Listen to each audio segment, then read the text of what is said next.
Today was supposed to be our honeymoon, but just as we finished packing and were about to leave, my husband did something shocking. He tore up my passport right in front of me. His smug expression annoyed me. I never wanted to go on this trip with him in the first place. I had planned to go with my mom. Before we got married, I sensed some tension, but I had no idea how deep the issues were between my husband and his mother. I've never heard of a mother-in-law taking over someone's honeymoon like this, at least not in my circle of friends. I was shocked, angry, and creeped out by the situation. As my husband began shredding my passport with scissors, I looked at my grinning mother-in-law and knew I had to escape as soon as possible. I never expected this, but I had evidence that could expose them. My name is Sarah. I'm 29, and I've been working for 7 years. Recently, my boyfriend of 4 years proposed, and now we're planning our wedding and honeymoon. I met my husband at work, where he was a senior while I was new. He always supported me. When I struggled with new tasks at work, the only person I had dated before was a classmate. But there was something about someone 5 years older. I found my husband dependable and trustworthy. When he asked me out on our first date, I was thrilled. I still treasure the dolphin figurine we bought at the aquarium on that date. He mentioned wanting a serious relationship leading to marriage, and I was elated. We went on many dates, and he proposed to me at the same aquarium where we had our first date. Can I really be this happy? That night, I was so excited that I couldn't sleep. I still remember that feeling of pure joy, like my head was in the clouds. Soon after, we visited his parents' home. However, I started feeling uneasy about marriage there. My father-in-law was kind, but my mother-in-law seemed disapproving. She even commented that he could have married someone more impressive than me, which filled me with doubt and anxiety. Despite this, I tried to brush off my concerns as pre-wedding jitters and continued with the wedding plans. During our discussions about married life, both my husband and his mother assumed I would quit my job. Although I once liked the idea of leaving work after marriage, it didn't seem right anymore. Despite my mother-in-law's persistent suggestions to quit, I decided to keep working at the same company alongside my husband. We disagreed on when to officially register our marriage. He wanted to do it sooner, but we compromised and registered shortly after. Although the procedure was mundane, realizing we were officially married brought me immense happiness. We also discussed having a small, intimate wedding. It sounds like your mother-in-law took over a lot of your wedding planning, insisting on a grand affair instead of the small, intimate ceremony you envisioned. She not only dictated the guest list, but also had strong opinions about every detail, from the program to the decorations and food. This led to the wedding becoming much more extravagant and expensive than you had planned, and you ended up having to cover the extra costs. After the wedding, you hoped for some distance from your mother-in-law, but your husband insisted on living with her, canceling your new place without consulting you. This left you feeling shocked and unheard. The stress from the wedding planning and now these living arrangements added to your anxiety. Despite these tensions, you were looking forward to your honeymoon abroad, a dream destination you had always wanted to visit. However, your husband's suspicious behavior and the prospect of returning to live with your mother-in-law after the trip made you feel uneasy. Unfortunately, your husband wasn't helpful in planning the honeymoon either, adding to your growing concerns. It's clear that your husband took charge of booking the flights and hotels for your honeymoon, which initially seemed helpful given the excitement surrounding the wedding. However, this turned out to be a foreshadowing of something shocking to come. On the day of your honeymoon, as you were preparing for your flight, Edward casually dropped the bombshell that he would be going on the trip with his mother instead of you. This was incredibly confusing and upsetting, especially since you had paid for everything and were expecting to go together as newlyweds. Edward then tore up your passport, which you had given him for safekeeping. Without any regard for your plans or feelings, it became clear that he never intended to go on the honeymoon with you and viewed it as a secondary priority compared to a trip with his mother. When his fully made-up mother-in-law burst into the room, they both laughed gleefully at leaving you behind. This revelation left you feeling repulsed and realizing that you had made a grave mistake marrying someone who disregarded your feelings so callously.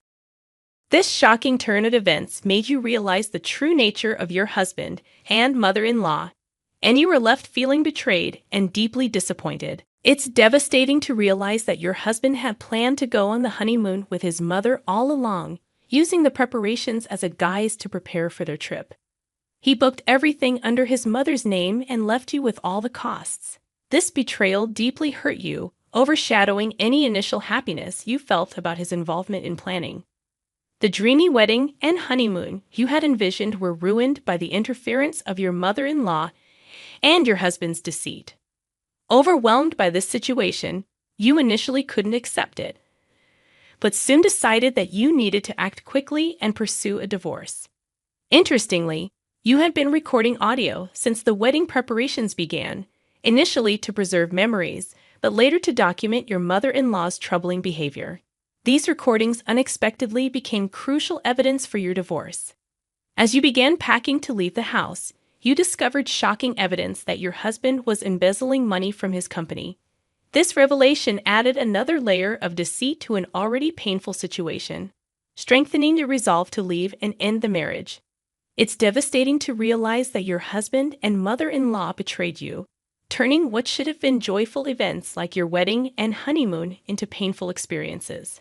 Edward's deception hit you hard, especially since you were initially grateful for his help with the honeymoon preparations, only to find out he was planning to go with his mother all along. Edward booked everything under his mother's name and left you with the financial burden, which added to your feelings of betrayal and anger. The dream wedding and honeymoon you had imagined were shattered by their actions. Feeling overwhelmed and hurt, you decided that getting a divorce was the best course of action. Interestingly, you had been recording moments since the wedding preparations began, originally to preserve memories. Over time, these recordings became crucial evidence documenting your mother-in-law's malicious behavior and harassment, which would support your decision to seek a divorce. Despite the pain, you found solace in knowing that these recordings would serve a purpose beyond preserving memories. It's ironic how those recordings became so useful. Just a few days after moving in, I began repacking my belongings, realizing I hadn't opened much since arriving. I wondered if my husband and his mother were already at the airport, which filled me with indescribable anger. Despite only being there a short time, I wanted to erase any trace of my presence, so I thoroughly cleaned everywhere I had been. While cleaning the living room, I stumbled upon shocking evidence of my husband's embezzlement from his company. I immediately called my uncle and recounted everything that had happened. He became visibly enraged, which was an expression I had never seen on him before. I shared the details of my husband's embezzlement and handed over the evidence. My uncle promised to convene a board meeting to address my husband's actions. Before heading back home, my uncle insisted on grabbing some good food together. Despite the unbelievable betrayal of having my honeymoon hijacked, I felt genuinely grateful knowing there were still warm-hearted people in my life who cared for me. A week later, when my husband and his mother returned from what was supposed to be our honeymoon, I had already taken decisive steps to address the situation and seek support from trusted family members. I got a call from my husband, who was furious that I hadn't picked them up from the airport or cleaned the house as he instructed. He yelled at me, demanding to know where I was. With support from my uncle and parents, I had already hired a skilled lawyer who specialized in divorce cases, and the process was underway. Without giving my husband a chance to speak, I told him I didn't want to hear their voices anymore. I questioned why I should pick up someone I'm divorcing, and why I should follow their orders to clean. This left him momentarily speechless, but he quickly resumed his angry ranting. He tried to guilt me by saying he had done me a favor by marrying me and threatened that I would never get remarried if he divorced me. He even had the audacity to demand that I come back and prepare meals for them in a traditional way because they were tired of foreign food. His disrespectful behavior, especially after his scheme with the passport and trip with his mother, made me realize I had never truly known him. Reflecting on this over the past few days, I decided to consult a lawyer about our divorce. When I mentioned the divorce to him, he was shocked and refused to accept it, claiming he wouldn't get a divorce. I could hear his mother in the background, yelling and calling me names. I calmly informed him that I had reported his embezzlement to his company, and they would likely be contacting him soon. I suggested he get his own lawyer and ended the call, sensing his panic on the other end. It wasn't my problem anymore. My husband kept calling, so I simply blocked his number. My uncle knew our honeymoon dates, so right after our conversation, the company summoned my husband based on the evidence I provided. During the meeting, they verified the information and confirmed significant discrepancies in payments. It turned out that the amount my husband embezzled was substantial. In front of the company executives, my husband desperately tried to defend himself by fabricating a story, accusing me of the embezzlement. However, my uncle intervened, stating loudly that I would never do such a thing. They made it clear that my husband and his mother were responsible for the embezzlement, and they were fortunate that the police had not been involved yet. Realizing that the situation was dire and that I was related to senior management, my husband looked defeated. That day, I went to return the wedding gifts to my colleagues since our marriage had ended so abruptly.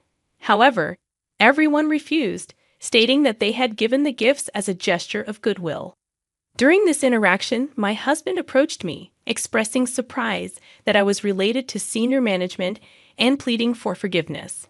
He asked if I could persuade my uncle to let him stay at the company and make the embezzlement charges go away. Disgusted by his audacity, I firmly told him that divorce was the only option now, and he needed to face the consequences of his actions. Ignoring my words, he desperately clung on, but my colleagues intervened, and security eventually escorted him away. He was immediately fired from the company, and they are seeking damages for the embezzlement. Afterward, my mother-in-law repeatedly tried to contact my family, likely seeking to meddle further. After consulting with my sensible father-in-law, the calls from my mother-in-law stopped. Initially, he had believed that she was going on a domestic trip with friends and was looking forward to a peaceful week without her constant demands. He later apologized to me, admitting his mistake.